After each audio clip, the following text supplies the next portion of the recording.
को आपण मानकु स्वागत। मु आज करी देखाउची अटार चितौ किपरि प्रस्तुत हुए। सेथिपाई मु गोटे बाउल अटा नेइची, सेथिरे किछि पान मधुरी पकेइली, अल्प किछि खाइबा सोडा देली, स्वाद अनुसार लूण पकाइली। मु किछि चीनी नौची, आपण माने चाहिले गुड़ चीनी रे प्रस्तुत करि परिबे।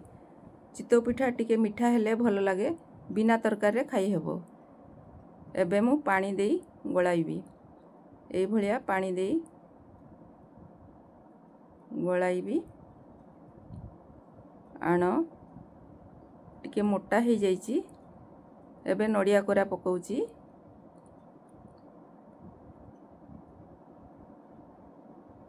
भल भाबरे ताकू गोलाई नबा। एबे अल्प पानी देली।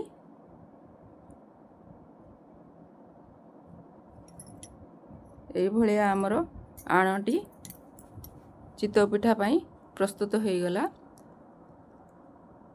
ताकू एबे आमे भल भाबरे गोळै नै घोड़ाई रखी दबा।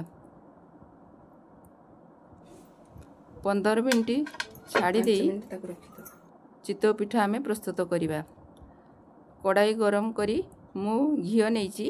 घियो गरम हे गले डंकी रे एई भलिया आमे छोट छोट चितौ पिठा प्रस्तुत करिबा। छोट हेले ओलटाई पई भलो होइताय। एबे गैस को आमे सिम कर दबा, नहले तळे लागि जिवो। घोड़णी देई देली। आपण माने चाहिले घोड़णी देई पारंती अथवा फांका रखी पारंती।